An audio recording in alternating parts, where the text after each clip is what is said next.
ভালোবাসা। আমি শুয়েছিলাম, হঠাৎ দেখলাম একটা ছেলে আমার পায়ের তলায় এরকম করছে, এমন এইগুলো শুদ্ধ দাও বাবা, এটা আজীবন পাবেন। খাদেম সে আল্লাহ आदमी को मखदूम बना देता है। খেদমত করলে সে পরের খেদমত পায়। এই মাদ্রাসাকে মনে রাখলে, মাদ্রাসার কদর করলে, তালবেইলদের খেদমত করলে, হাফেজদের মূল্য দিলে আপনাকে সেই মূল্য আল্লাহ দেবে। চালে চলনে, কথায় বার্তায়, উঠায় বসায়, রুজি রোজগারে, ব্যবসা বাণিজ্যে। গুণীজনেরা, জ্ঞানীজনেরা, নেই নিষ্ঠমানেরা, আল্লাহওয়ালারা।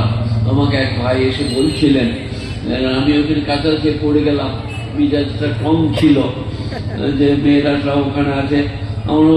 তুমি বলো, একটু চিল্লিয়ে উঠলাম, আমি তার কাছে ক্ষমা প্রার্থী, আমার মিজাজটা ঠিক ছিল না, আমি ক্ষমা চাইছি, আমাকে ক্ষমা করবে। আর আমি আপনাদের সকলের সামনে ধরাম করে পড়ে গেলাম, বুকটা ঠাই ঠাই করছে, ওই চটে বোধহয় পাটা লেগে গেল। আমাকে যে আনছিল সে আমার ছাত্র, আমাকে ধরে আনছিল ভালোবাসার সাথে। তো আপনাদেরকে কোরআন শোনাচ্ছি,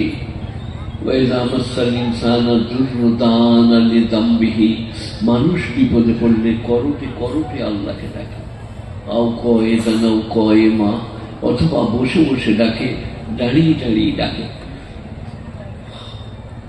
ফালাম্মা কাশাফনা আনজুরনাহু, আমি যখন তার বিপদ সরিয়ে দিই, মাররা কাল্লাম ইয়াদুনা ইলা দুররিন মাসসা, এমন চাল চলন ধরে সে যেন আমাকে ডাকেই না।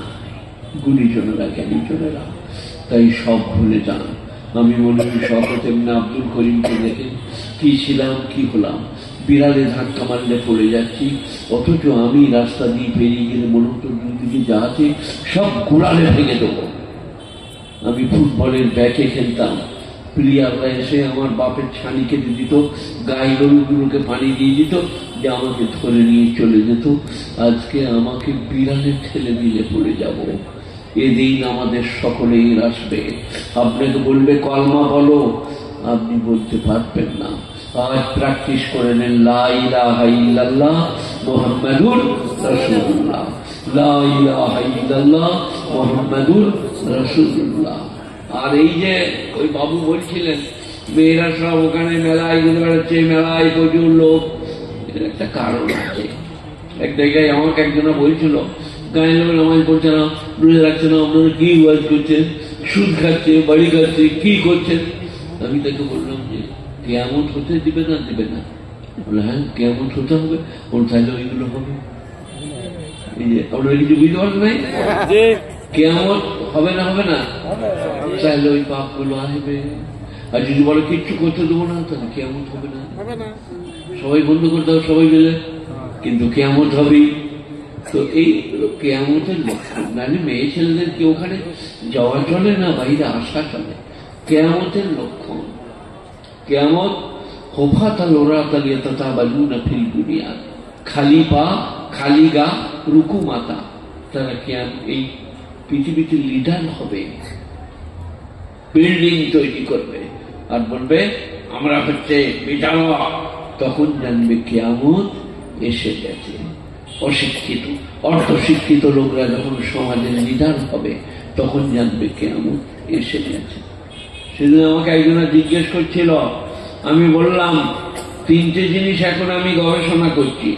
একটা হচ্ছে মমতার হিন্দি, প্রধানমন্ত্রীর ইংরাজি, আর আমাদের কলকাতা রেডিও সেন্টারের কোরআন পড়া। বড় বড় কারি কলকাতায় কাকে ধরে আনি কি জানি, কাকে দিলে রে রেডিও সেন্টারে। আর আমার মমতা খালার হিন্দি, একবার আমি আসানসোল গেছি, মমতা খালার হিন্দিটা বলছি, আমার ভাইজি হয়তো কিছু বলবে না আমাকে, এটা হাসছে যে আমার একটা ভাইজি না মমতা বলছে, বর্ধমানে বাস করে, আমার থেকে এক ক্লাস উঁচুতে পড়তো। তো মমতা খালার হিন্দিটা বলছি কিরকম। আমি একবার আসানসোল গেছি আর বাসে আছি, একজনের লোক আমার কাছে এলো, পাগড়ি বাঁধাচ্ছে, সে দেখতে সালা বলছে জুস করে উর্দু বলবো, যে আমাকে বলছে আপ কাহা নামেগা, আপ উর্দু नहीं जानता है तो क्यों बोलेगा। বাসের লোক এসে গেল।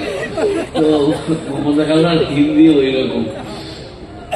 বেচারা তো ইংরাজিতে থরলি গালি, বাংলায় চস, হিন্দি তো বেচারার অভ্যস্ত নয়, আর ইংরেজি শুনবেন তা কার বলবো না, কিরকম I love you, my dear, come here, I love you, my now. সেই ইংরেজি আলাদা। আমার একটা ইংরেজি শুনবেন, I am going to কাদাই কাদাই পিছলিং টু ধাপাস। কোন মাস্টার মানে করতে পারে? বাপের টাকা তাহলে I am going to কাদাই কাদাই পিছলিং টু ধাপাস। কাদাই কাদাই যাইতে যাইতে পিছলাইয়া পড়িয়া গেলাম। কি মারাত্মক সব ইংরেজি আগেকার আমাদের। আর আমার পড়ালেখা ছিল গাছে, বই থাকতো দরমায়, আমি থাকতাম গাছে, মা খুঁজে বেড়াতো, মা ফাটাতো, আর আমি উপর থেকে সিঁড়ি বাজতাম, ওপর দিকে চেয়ে দেখো এই তো গাছে যে বসে আছে, স্কুল যায় নাই, মি দাও, গাছে থেকে নামতে পারছি না, তাতেই যাই নাই, নামতে পারি না, এটা কথা নয়, সবাস করে বেঁধে বলাও, কিন্তু নামছি না, স্কুল যেতে হবে। আমার মা চাল বেচে আমাকে বই কিনে দিত, বর্ণ পরিচয়, আর আমি বইটা কাদাই ভরে দিয়ে পালিয়ে আসতাম। ওইটা বুঝতে পারছি না কি হয়ে গেল, বলে কাল কিনে দেবো আমার থেকে, চাল বেচে বই কিনে দিত। আসলে নিজে বদমাইশ হলে লোকে কি করবে। আমার একটা ক্লাস ফ্রেন্ড ছিল বুঝলেন, তার নাম দীপালি। আপনাদের কি মনে মনে হচ্ছে, খুব ভালো হচ্ছে নাকি? দীপালি একবার আমাকে বললো, শওকতদা দুটো কয়েক বেল পেড়ে দাও। আমরা বলি কয়েক, আপনারা বলেন কয়েক বেল, তাই তো বলে নাকি নদিয়া? কয়েক বেল, আমরা বলি কয়েক, বেলকে বলি বেল, কয়েক বেল বলে না। বলে আমাকে দুটো কয়েক পেড়ে দাও। চাপলাম, বিরাট মোটা গাছ, কষ্ট করে চাপলাম, মোচ তখন বেরোয় নাই, রুমাগুলো ঘেমে গেল।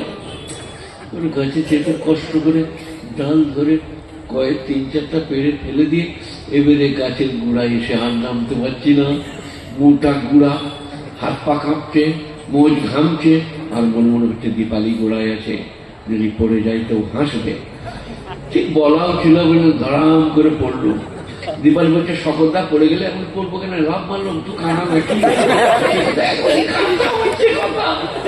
খাঁটি পড়ে গেল। ওগুলো চলে, ওই সময় চলে, তখন আমি বালেক হইনি। আমি রামশ্যাম বই দেখেছি আমার দোলা ভাইয়ের কোলে চেপে, দিলীপ কুমারের রামশ্যাম, বর্ধমানে, এতে বেলকনিতে 2.5 টাকা টিকিট, 1 কেজি চাল তখন 100 টাকা, 1 টাকা 2.5 টাকা টিকিট, বেলকনিতে, বর্ধমান সিনেমায়। আর আমার মতো এখানে কোনো মরণ নাই, একদিনে এক সময়ে 3টে সিনেমা, কি 3টে 6টা, 6টা 9টা, 9টা 12টা, 3টি। আমরা 3-4 বন্ধু, 3টে 6টা, 6টা 9টা, 9টা 12টা, উনি হিলয়া টিকিট, ঘাসের উপরে বসে দেখা, এই লাইট মারছে, আমরা দেখতে পাচ্ছি। সিনেমাকে কি বলে বলুন? ছায়া ছবি, ছায়া ছবি, ছায়ার উপরে লাইট মেরেছে, ছায়া ছবি। তো আমরা সিনেমা দেখছি, জোর বৃষ্টি নেমে গেছে সিনেমায়, আমরা দৌড়ে বেরিয়ে পড়ছি। আমার খোলগুলো তেল ভেঙে বাইরে নামানো হচ্ছে, সাইকেলটা ভিজে যাবে, আব্বাজান মারবে, ছুটে বেরিয়ে দেখছি রোদ, আবার মুখ ঘুরিয়ে ঘুরে দেখছি পানি, ইধার পানি হচ্ছে, ইধার রোদ, কি ব্যাপার? তখন জ্ঞান হলো